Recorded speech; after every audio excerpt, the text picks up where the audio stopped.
Sunday is holiday అంటారు కదా! కానీ ఈ ఇద్దరి నేతల కామెంట్స్‌తో సండే ఈజ్ కామెంట్స్ డేగా మార్చారు. ఒకరేమో విద్యా విశాఖ భ్రష్టు పట్టిందని, మరొకరేమో ఇది నీ పాపాల చిట్టా అంటూ ట్విట్టర్ వేదికగా ఫైర్ అయ్యారు. వారెవరో కాదు మాజీ సీఎం జగన్, మంత్రి లోకేష్. అర్ధరాత్రి ఆత్మలతో మాట్లాడే అలవాటు నీది. ఆత్మలతో చర్చలు, నిర్ణయాలు ప్రకటించడం నీకే అలవాటు, మాది కాదు. 5 ఏళ్ల పాలనలో రాష్ట్రాన్ని భ్రష్టు పట్టించి నేడు బంగారు పలుకులు అవసరమా జగన్ అంటూ మంత్రి నారా లోకేష్ ఫైర్ అయ్యారు. ఇదంతా లోకేష్ ఆగ్రహం. ఎందుకంటే మాజీ సీఎం జగన్ ఆదివారం ఓ ట్వీట్ చేశారు. అది కూడా ఫీజు రీయింబర్స్మెంట్ గురించి. కూటమి ప్రభుత్వం విద్యార్థుల జీవితాలతో చెలగాటమాడుతుందని, 3 త్రైమాసికాల ఫీజు రీయింబర్స్మెంట్ డబ్బులు చెల్లించకపోవడంతో విద్యార్థులు చదువులు మానుకోవాల్సిన పరిస్థితులు వచ్చాయని విమర్శించారు.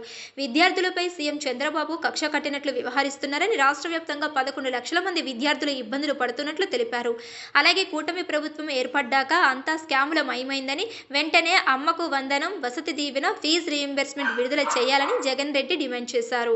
జగన్ అలా ట్వీట్ చేసిన వెంటనే లోకేష్ ఘాటుగా రిప్లై ఇచ్చారు. చిన్నపిల్లలకు అందించిన చిక్కీ డబ్బులు సైతం ఎగ్గొట్టిన సుప్పిని శుద్ధపూస అంటారని జగన్ను ఉద్దేశించి లోకేష్ విమర్శించారు.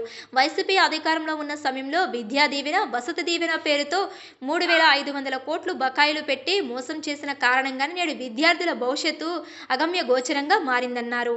తాను యువగళం పాదయాత్ర చేపట్టిన సమయంలో విద్యార్థులు తమ సమస్యను తన దృష్టికి తెచ్చారని, అధికారంలోకి వచ్చిన వెంటనే గత ప్రభుత్వ బకాయిలను విడతల వారీగా చెల్లిస్తున్నట్లు లోకేష్ తెలిపారు. అలాగే విద్యార్థుల సర్టిఫికెట్లను ఏ కళాశాల యాజమాన్యం కూడా ఇబ్బందులు పెట్టకుండా అందించాలని అన్ని కళాశాలను ఆదేశించామన్నారు.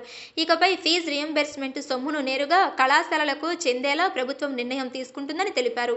ఇక జగన్ను ఉద్దేశించి లోకేష్ మాట్లాడుతూ అర్ధరాత్రి ఆత్మలతో మాట్లాడి ఉదయం నిర్ణయాలు తీసుకొని వైసీపీ పాలనలో విద్యా వ్యవస్థను భ్రష్టు పట్టించిన ఘనత జగన్కే దక్కుతుందన్నారు. వైసీపీ చేసిన విధ్వంసాన్ని ఒక్కొక్కటిగా సరిచేస్తూ ప్రణాళికాబద్ధంగా తాము ముందుకు సాగుతున్నామని, తప్పుడు ప్రచారాలు చేయడంలో ఇంకా తన నైజం జగన్ మార్చుకోలేదని అన్నారు. ఇప్పటికైనా వాస్తవాలు చెప్పడం జగన్ అలవాటు చేసుకోవాలని సూచించారు. మొత్తం మీద వీరిద్దరి మధ్య ట్వీట్ వార్ సండే రోజు వాడివేడిగా సాగింది.